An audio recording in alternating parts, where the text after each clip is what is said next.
ओम गणेशाय नमः। ओम नमः शिवाय।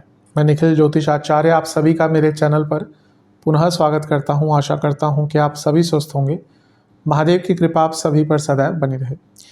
ये वीडियो मेष यानी कि एरीज के लिए अत्यंत विशेष है, क्योंकि यह वीडियो है 12 अगस्त से 19 अगस्त के साप्ताहिक राशिफल के बारे में।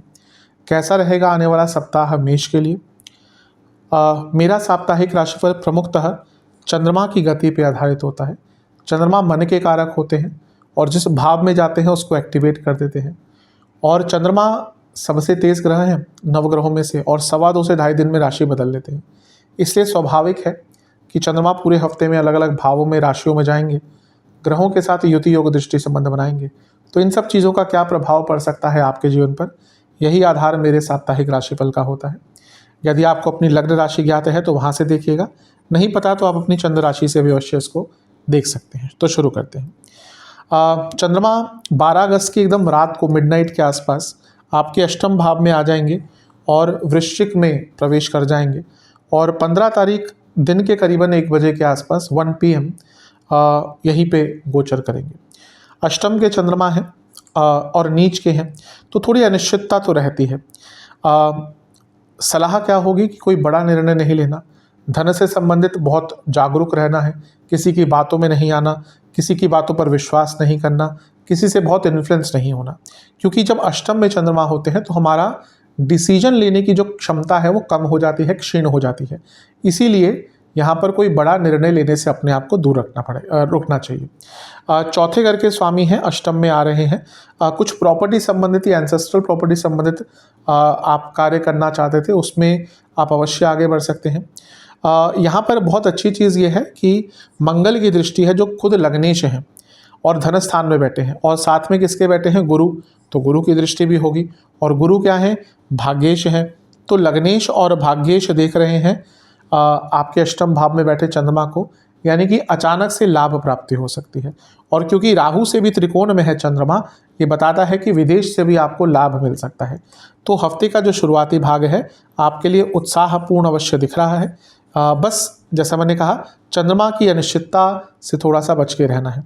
एक और ध्यान रखना है कि शनि की दृष्टि भी है। अब शनि की दृष्टि बनाती है विषयोग।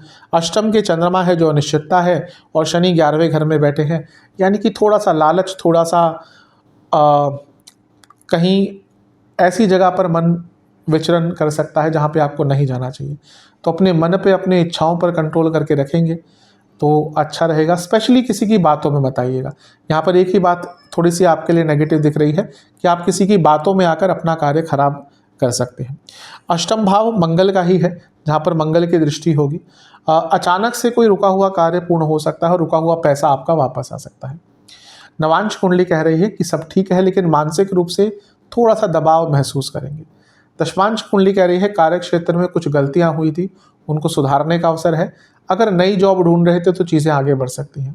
बिजनेस में तो अत्यंत शुभ समय है। अगर कोई व्यक्ति, क्या आप शादी से संबंधित कोई कार्य करते हैं, मैरिज संबंधित कोई कार्य है, डेकोरेशन आदि का कार्य है, इंटीरियर्स का कार्य है, इवेंट मैनेजमेंट का बिजनेस है आपका, तो बहुत अच्छा समय है। लव लाइफ में बस एक ही चीज़ कहूँगा कि मैच्योरिटी के साथ चीज़ों को हैंडल करना पड़ेगा। जहाँ पे थोड़ी मैच्योरिटी आई वहीं पे प्रॉब्लम भी आई। वैवाहिक जीवन अच्छा है, स्टेबिलिटी पर काम करना पड़ेगा। जो चीज़ें क्लियर नहीं हैं उनको क्लियर करने का टाइम है। कभी कभी हम कहते हैं कि एक हार्ड कन्वर्सेशन, एक थोड़ी सी मुश्किल कन्वर्सेशन कभी कभी करनी पड़ती है, तो वही टाइम दिख रहा है। कोई ऐसी बात है जो मन में चल रही है, क्लियर करना चाहते हैं, ये टाइम अच्छा है। स्टूडेंट्स के लिए तो अत्यंत विशेष टाइम है। अचानक से आपको लाभ प्राप्त हो सकता है, कोई अच्छी न्यूज़ आपके लिए आ सकती है। एग्ज़ाम आदि है, कोई कार्य अटक रहा है, हर चीज़ की पूर्णता हफ्ते के शुरुआत में दिख रही है। सेहत की बात करें तो आंखों के रोग और हृदय संबंधित रोग जिनको है, ध्यान दें अपना। बाहर का खाना अवॉइड करेंगे तो अच्छा है, इन्फेक्शन का डर बना रहेगा।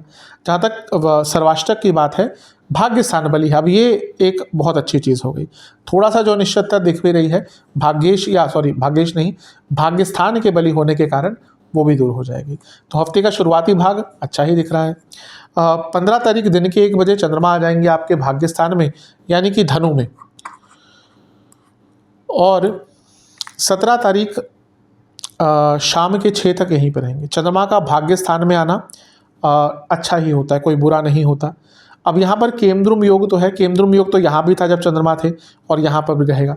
थोड़ा सा ध्यान क्या देना है, चंद्रमा धनु में है और ये एंग्जाइटी की तरफ इंडिकेशन देता है, और क्योंकि नवम भाव में है जो पंचम से पंचम है, यानी कि ओवर थिंकिंग थोड़ी सी बढ़ सकती है, तो एंग्जाइटी और ओवर थिंकिंग पर ध्यान देना है। मंगल की दृष्टि है 8वीं, अचानक से कोई अच्छी न्यूज़ आ सकती है, अचानक से कोई रुका हुआ कार्य पूर्ण हो सकता है, अचानक से धन की प्राप्ति के योग बनते हैं। नेगेटिव थोड़ा सा क्या हो सकता है कि गुरु से भी अष्टम में हो गए। अब मंगल की तो दृष्टि है, गुरु की दृष्टि तो नहीं है, लेकिन गुरु से अष्टम में है, यानी कि षडाष्टक योग बना, इसको हम कहते हैं शकट योग। तो एक थोड़ा सा जो एक सेंसिटिव पीरियड जा सकता है किस मामले में, कि आपका कोई महत्वपूर्ण कार्य यहाँ पर डिले हो सकता है। तो थोड़ा सा अपने आप को ऑर्गेनाइज रखेंगे तो आपके लिए और अच्छा रहेगा, लेकिन भाग्य का भरपूर साथ मिलेगा, उसमें कोई दो राय यहाँ पर नहीं दिख रही। तो हफ्ते का मध्य भाग भी आपके लिए ठीक ही दिख रहा है। जहाँ तक नवांश की बात है, अपनी प्रॉब्लम्स को शेयर करेंगे लोगों के साथ, ऐसे व्यक्ति के साथ जो समझता है आपको, अच्छा रहेगा। दशमांश कुंडली कह रही है कि कार्य क्षेत्र में सब अच्छा है, बस आपको थोड़ा सा पेशेंस दिखानी पड़ेगी। बिजनेस वाइज थोड़ा सा झगड़ा हो सकता है अपने पार्टनर से, तो थोड़ा चौकन्ना रहना है। लव लाइफ कॉन्शियसली जानने की कोशिश कीजिए कि रिलेशनशिप कहाँ पर है, क्योंकि ऐसा लग रहा है कि ये वो समय है जब अनिश्चितता टेक ओवर कर सकती है, तो कॉन्शियसनेस बढ़ाने की आवश्यकता है। जहाँ तक वैवाहिक जीवन की बात है, थोड़ा सा एक्टिव रहिएगा, अपने लाइफ पार्टनर को ध्यान दीजिएगा, सब चीज़ें ठीक रहेंगी। स्टूडेंट्स के हिसाब से सब अच्छा है, लेकिन पुरानी गलतियाँ दोहरा रहे हैं, बार बार दोहरा रहे हैं, इसको सोचिएगा, इस पर काम कीजिएगा। सेहत के अनुसार हड्डियों के रोग, जोड़ों का दर्द, गले के रोग तंग करेंगे। सर्वाष्टक में आपका पुनः भाग्य स्थान बली है, तो हफ्ते का मध्य भाग जहाँ पर चंद्रमा भी भाग्य स्थान में है, भाग्य स्थान बली भी है, यानी कि कहीं ना कहीं भाग्य नया रास्ता आपको दिखा सकता है। 17 तारीख रात के या कहिए शाम के 6 बजे के आसपास चंद्रमा आ जाएंगे आपके 10वें भाव में, मकरस्थ हो जाएंगे, यानी कि मकर में आ जाएंगे। इससे एक दिन पहले सूर्य का भी गोचर हो चुका होगा, वो आपके पंचम भाव में आ चुके होंगे। चंद्रमा का अब यहाँ पे चंद्रमा आएंगे शाम के 6 बजे और सप्ताह अंत तक यहीं पे रहेंगे। चंद्रमा का 10वें भाव में आना कोई बुरा नहीं होता। केंद्र स्वामी है, केंद्र में आ रहे हैं, राजयोग बनेगा। 10वें घर में आ रहे हैं, कार्य क्षेत्र में चीज़ें आगे बढ़ेंगी। गुरु की दृष्टि है 9वीं। अब गुरु क्या है, आपके भाग्य स्थान के स्वामी हैं और धन स्थान के स्वामी हैं, धन स्थान में बैठे हैं और 12वें घर के स्वामी हैं। ये समय उनके लिए पुनः अच्छा है जो जॉब चेंज का विचार कर रहे थे, या फिर अगर आप ट्रांसफ़र चाहते थे अपने कार्य क्षेत्र में, उनके लिए भी अच्छा है, क्योंकि चंद्रमा गुरु द्वारा दृष्ट हैं और 12वें घर के स्वामी हैं गुरु, जहाँ पर राहु बैठे हैं। जो लोग विदेश संबंधित कुछ कार्य करते थे, विदेश जाना चाह रहे थे, उनके लिए नए रास्ते हफ्ते के अंत में खुल सकते हैं। केतु की दृष्टि है, कार्य क्षेत्र में कुछ नया सीखने को प्राप्त हो सकता है। बस एक ही चीज़ कहूँगा कि थोड़ा सा उदासीनता भी कभी कभी आ जाती है जब चंद्रमा 10वें घर में आते हैं, ना केवल 10वें घर में नहीं, जब मकर में होते हैं, और मकर कहाँ बनता है आपका 10वां घर, तो कार्य क्षेत्र में थोड़ी उदासीनता हो सकती है, उससे बच के रहना है। नवांश कुंडली कह रही है सब अच्छा है, लेकिन स्लो डाउन, आराम से चीज़ों को करना है, जल्दबाजी नहीं करनी। दशपांश कुंडली कह रही है कार्य क्षेत्र में थोड़े से झगड़े हो सकते हैं, आपके विवाद हो सकते हैं, तो शांत रहिएगा।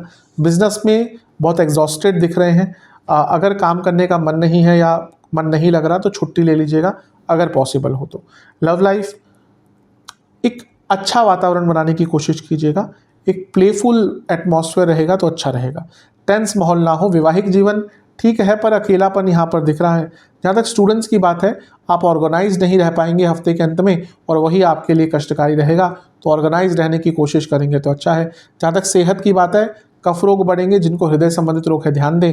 सर्वाष्टक में आपका 3रा भाव अत्यंत बली है, हफ्ते के अंत में अटके काम बनेंगे और अचानक से यात्रा के योग भी बन सकते हैं। उपाय के स्वरूप में आपको बजरंग बाण का एक बार पाठ करके बजरंग बली को बताशों का भोग लगाना है। आशा करता हूँ कि वीडियो आपके काम आएगी।